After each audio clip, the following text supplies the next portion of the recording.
Well, here we are back in the fur shed. It is the end of the season. There's a few days left for people that might still be trapping here and there, but I've got a couple of traps by the house. We're pretty well done. So I got a little bit of fur. I've been starting to get it out and get it ready and thaw it out. I tossed all the Marten, weasels, fisher, mink. Remember him? I put them in the freezer. And a few beaver pelts in the freezer because I didn't have time during the season to work them up. So now I am tasked with taking all that stuff out and getting it skinned and put up and ready to go. So I have one Marten and a couple weasel I believe are going to go to taxidermy. Actually, I have a second Marten I might get mounted myself. I'm not sure yet. I've been kind of toying with it if I can afford the cost. And then the rest of these Marten are probably going to go to fur harvesters this year. Try that out. And the fisher, I think I'm going to send all the fisher to get tanned.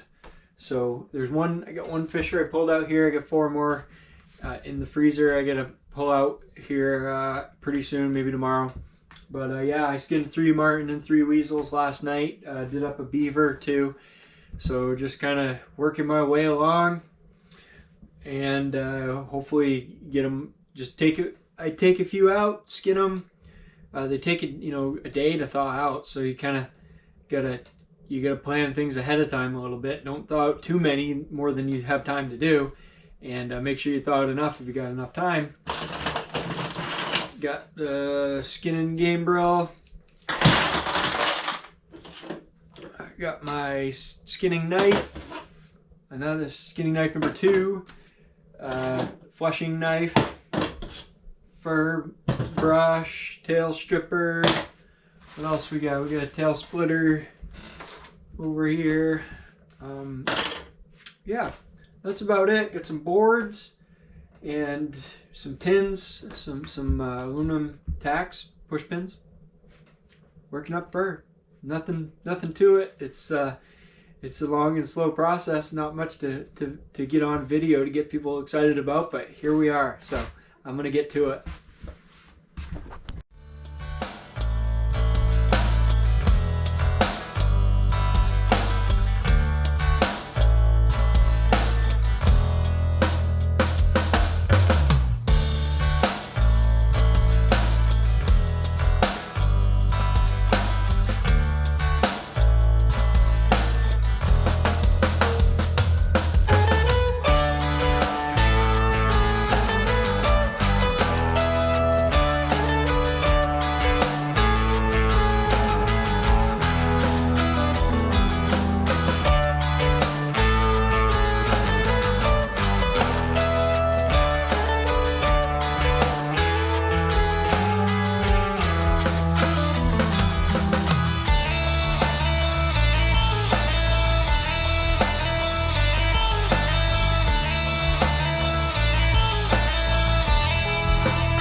Well, we're pretty well done.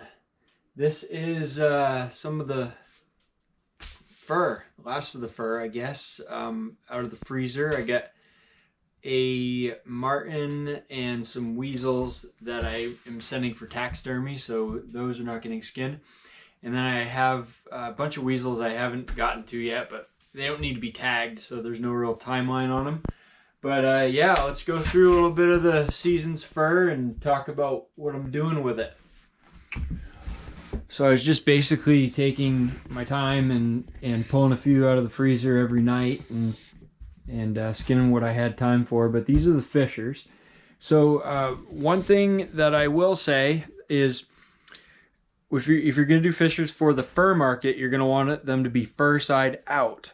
However, if you're like me and you're using them, you're sending them to get tanned, it doesn't matter, fur side in, fur side out. And so for me, when I'm getting them, when I'm putting them up, I'm skinning, fleshing, stretching, you start off with them fur side in on the board.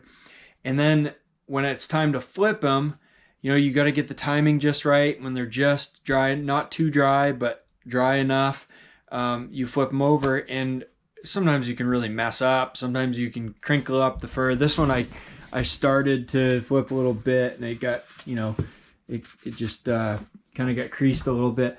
And really, honestly, the only reason to flip those back fur side out is so the fur buyers can get a better look at that fur and the color of the hairs and all that. So if you're gonna just send them to get tanned like I am with these fisher, just leave them fur side in.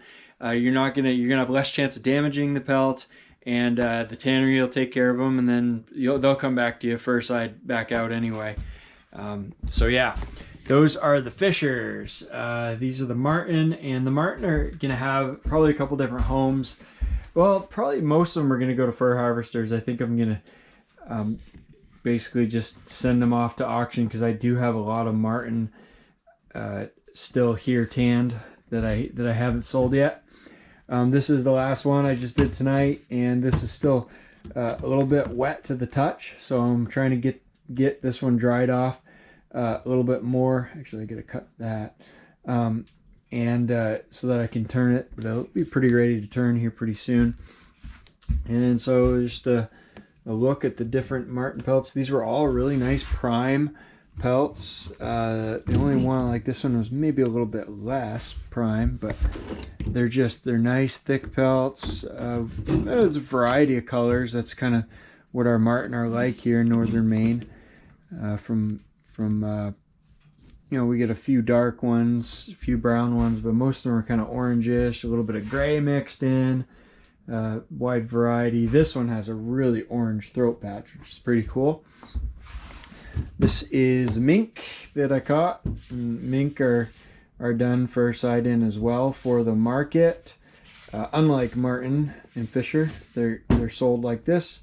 This mink is going to go for taxidermy for tanning, because I'm going to hang that on the wall. That's going to be a nice wall hanger for the future.